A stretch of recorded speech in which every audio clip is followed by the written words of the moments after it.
আমি আপনার কাছে জোরহাত করে চাবো, আপনার নিজ ক্ষমতায় আপনি আমাকে কটা সময় দিন। আজকে আমি আমার কথা বলতে চাই না। আমি আজকে অনেক অধিকাংশ সংসদ সদস্যের মনে কথা বলতে চাই। মাননীয় স্পিকার, এই সংসদে আমরা অনেক আছি, আমাদের চিফ হুইপ থেকে আরম্ভ করে সিনিয়র নেতাদের থেকে আরম্ভ করে সবাই আছি। যখন ইচ্ছা তখন একজনের বিরুদ্ধে লিখে দেওয়া হচ্ছে। আমি কোথায় বলবো? মাননীয় স্পিকার, আসসালামু আলাইকুম। এইমাত্র পাওয়া তাজা খবর। এবার শামীম ওসমান সাহেব তিনি সংসদে বেশ কিছু গরম বক্তব্য দিয়েছেন, বেশ কিছু ইমোশনাল বক্তব্য দিয়েছেন, সেইগুলো আপনাদের শোনাবো।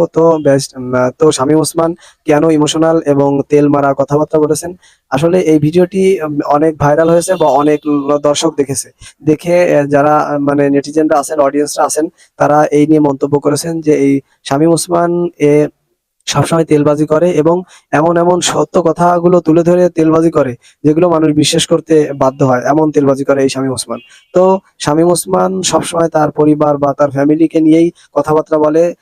বাংলাদেশের যে বর্তমান পরিস্থিতি, বাংলাদেশের যে অবস্থা, রাজনীতির দুরবস্থা, বাংলাদেশের অর্থনৈতিক সংকট, বাংলাদেশের বিভিন্ন ধরনের সমস্যা, এইগুলো নিয়ে শামীম ওসমান কখনো কথা বলে না বা কোনো বক্তব্য দেয় না। সে শুধু সরকারের গুণগান এবং মানে নিজেদের পরিবার বা পারিবারিক গুণগান বেশি গায়। তো অডিয়েন্সরা এই কথাগুলোই বলেছে এই ভাইরাল ভিডিওয়। তো আপনারা পুরো ভিডিও দেখলে বুঝতে পারবেন যে শামীম ওসমান কি কথা বলেছেন এবং কাকে উদ্দেশ্য করে কথা বলেছেন, কোন বিষয়ে কথা বলেছেন।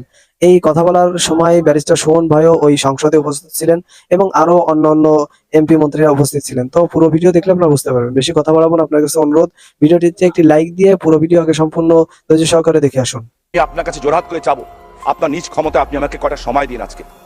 আজকে আমি আমার কথা বলতে চাই না। আমি আজকে অনেক অধিকাংশ সংসদ সদস্যের মনে কথা বলতে চাই। মাননীয় স্পিকার, এই সংসদে আমরা অনেক আছি, আমাদের চিফ হুইপ থেকে আরম্ভ করে সিনিয়র নেতাদের থেকে আরম্ভ করে সবাই আছি। যখন ইচ্ছা তখন একজনের বিরুদ্ধে লিখে দেওয়া হচ্ছে। আমি কোথায় বলবো? মাননীয় স্পিকার, আমি আপনাকে কাগজ দেখাই। এই কাগজটি আমি আপনাকে পাঠাবো। মাননীয় স্পিকার, প্রথম আলো 7 মার্টার হলো নারায়ণগঞ্জে, 7 খুন। এই 7 খুনের বিরুদ্ধে আমি প্রথম বক্তব্য দিয়েছি 1 ঘন্টার মাথায় যে কারা এই ঘটনা ঘটিয়েছে।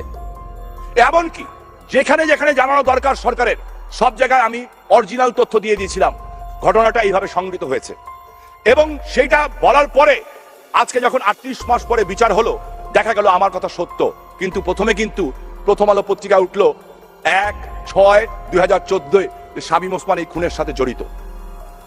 38 মাস ধরে বসে আছি, নোটিশ পাঠালাম যে সূত্রের নাম বলেন।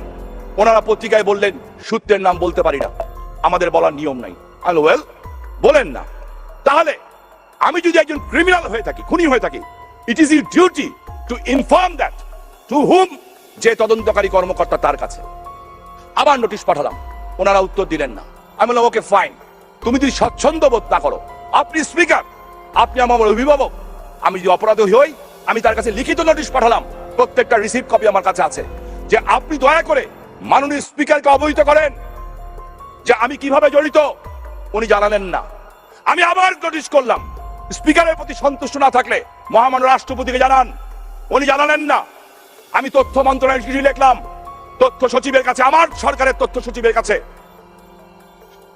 7/8/2014, 3 মাস পরে চিঠি পাঠালাম যে আপনাদের নিয়ন্ত্রিত একটা পত্রিকা আমাকে খুনি বলা হয়েছে, আমি এই নোটিশ পাঠিয়েছি, আমি তার প্রতিকার চাই। ওইখান থেকেও পেলাম না। মাননীয় স্পিকার, আজকে তো রায় বেরিয়েছে, আজকে ওনারা কি বলবেন আমি জিজ্ঞাসা করতে চাই। আমি যদি মরে যেতাম তাহলে এই কথা বলার সুযোগ ছিল না। এর জন্য দায়ী আপনি স্পিকার। আমি আপনাকে উদ্দেশ্য করে বলি, কেন দায়ী? যদি লিটনকে সেই দিন 160 পরে কথা বলতে দিতেন, লিটন তার আত্মার তৃপ্তি দিয়ে বলতো, যেভাবে কান্নায় ভেঙে পড়ে ওই টেবিলের সামনে বলেছিল যে আমি এই কাজ করি নাই শামীম ভাই, আমি যদি না বেরোতাম আমাকে গুলি করে মারত। আমি বাংলাদেশের 90% সাংবাদিক ভালো। মাননীয় স্পিকার, যারা ওয়াল ইভেন্ট ঘটাতে চায়, আর কিছু আতেল সুশীল আছেন যারা এই ঘটনাগুলি নতুন করে চক্রান্ত শুরু করেছেন। চক্রান্তটা কি? শেখ হাসিনার প্রশ্নে যারা বিন্দু পরিমাণ আপোষ করবে না তাদেরকে টার্গেট করা হচ্ছে, চরিত্র হনন করা হবে, এমন ভাবে হনন করা হবে যাতে আগামীতে তারা রাস্তায় জনগণের সামনে যেতে না পারে, কিংবা দলের ভিতরেই বিতর্ক করা হবে। হয়তো দলের ভিতরেও কিছু লোক থাকতে পারে মাননীয় স্পিকার এগুলি করার জন্য, হইতেই পারে মাননীয় স্পিকার। কারণ এই দলে মোস্তাক তো এই দলেরই লোক ছিল মাননীয় স্পিকার। তাই আমি আজকে আপনার কাছে প্রশ্ন করি, বাদ দেন মাননীয় স্পিকার আমার বিরুদ্ধে কি লিখেছে, আমাদের এই সকল সংসদ সদস্যের বিরুদ্ধে কে লিখেছে, বাদ দেন। আমাদের কোনো ইজ্জত নাই, আমাদের কোনো সমাজ নাই, আমাদের বাসাবাড়ি নাই, আমাদের বউ বাচ্চা নাই, আমাদের কিচ্ছু নাই, আমাদের রক্তের কোনো দাম নাই। আমরা মরলে কেউ কাঁদে না, আমাদের রক্ত রক্ত না, আমাদের রক্ত নর্দমার ময়লা পানি, আমাদের রক্ত নর্দমার পানি। কিন্তু শেখ হাসিনা, উনি কে? শেখ হাসিনা তো জাতির জনকের কন্যা, জাতির জনকের কন্যা, আমার প্রধানমন্ত্রী, আমার নেত্রী। আমরা যারা ৭৫-এর পরে এসেছি, শেখ হাসিনা আমাদের মা হয়, মা, আমাদের মাতৃতুল্য নেত্রী শেখ হাসিনা। 2001-11 সময় তার বিরুদ্ধে, যিনি সততার মূর্তমান প্রতীক, আমি যাকে দেখেছি, যাকে চিনেছি, আওয়ামী লীগ করি বলবো না, আল্লাহকে সাক্ষী রেখে বলতে চাই, আমি তো এরকম আল্লাহওয়ালা মানুষ দেখি নাই মাননীয় স্পিকার। আল্লাহকে সাক্ষী রেখে বলতে চাই, এরকম দেশপ্রেমিক আমি দেখি নাই মাননীয় স্পিকার। তিনি তার বাবার স্বপ্নের জন্য সকল বিষ হজম করছেন, উনি নীলকণ্ঠী।